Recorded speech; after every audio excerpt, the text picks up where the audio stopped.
One of the big points Cisco makes in their T-Shoot course is that there is an interrelationship between network troubleshooting and network maintenance.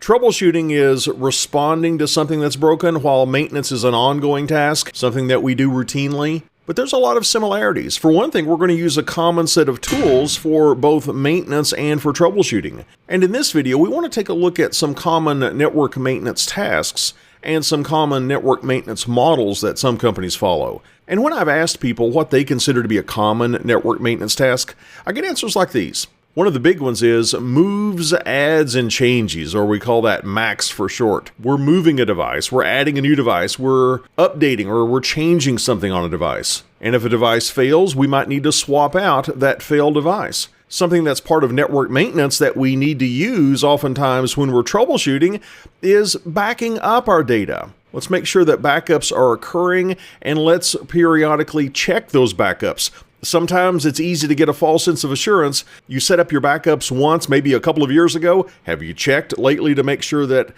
things are truly backing up? I've heard the story many times where when someone actually needs their backup, it's only then that they realize that their backups were not happening successfully. I don't want that to be you. Something else we can do as part of network maintenance, and it might show up in troubleshooting as well, is performing an update. Maybe updating a desktop's operating system. Maybe updating Cisco iOS on a router or on a switch. Maybe we have to apply a security patch, or maybe we're updating to a version that's going to give us more features. Another network maintenance task that can benefit us when we're troubleshooting is monitoring. If we're monitoring the network all the time, that's going to help us have a good baseline. That's going to help us to better understand what the network looks and behaves like when things are good. That way, when we're troubleshooting, we can contrast what we're seeing now with the data that we saw during the good times, that we had monitored during those times. And another big task that shows up in both network maintenance and troubleshooting is documentation. As you're doing your routine network maintenance, you should be documenting what's happening. You're documenting that this fiber pair connects to this device in this building, and it runs to this other device in this other building. When you're troubleshooting, recall that we talked about the post-mortem reports. We want to document the details around that trouble ticket. So documentation, that shows up in both network troubleshooting and maintenance. And now that we understand that there are a lot of similarities between these two, let's look at some formalized approaches to network maintenance. There are a few network maintenance models out there that I want you to be aware of. The first one is the Cisco Lifecycle Services model. Sometimes you might hear this referred to as the PDIO model. That's the best pronunciation that I have of it. And by that I mean PPDIOO, where the first P stands for prepare, the next P stands for plan, then it's design, implement, operate, and optimize. That's what the Cisco Lifecycle Services are all about. We're getting ready to install a device, we're planning for that installation, we're designing it into our network, we eventually do install it, then it's going to be operational, and then we can tweak and optimize it to perform its best in our network environment. Another network maintenance model is FCAPS, and that stands for Fault Configuration, Accounting, Performance, and Security. And maybe your company decides to go with the FCAPS model. If you do, you should know what that looks like. What does it mean to follow this model?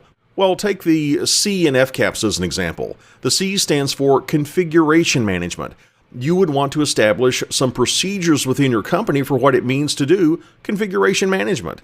Maybe that configuration management is to periodically back up your configuration on your routers and switches. Another practice you might adopt for configuration management is that you want the network engineer about to perform any sort of a change on a router to manually perform an update. That will be an example of configuration management. Another model is the Telecommunications Management Network, or the TMN model. This model was developed by the ITUT. Oh, and by the way, FCAPS was developed by ISO, the International Standards Organization. But TMN, the Telecommunications Management Network model, focuses, as the name suggests, on telecommunications.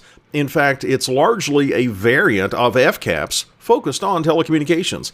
And here's one more for you, and it's the ITIL, the IT Infrastructure Library. And what this is a collection of best practices for IT professionals. And the big takeaway I want you to have from this video is that there is a lot of overlap between network troubleshooting and network maintenance. We're going to be performing similar procedures using similar tools. And for the remainder of this module, we're going to be focusing on some of those procedures and tools with lots of demonstrations coming up. And in our next video, we're going to talk about one of those procedures. It's a change control procedure.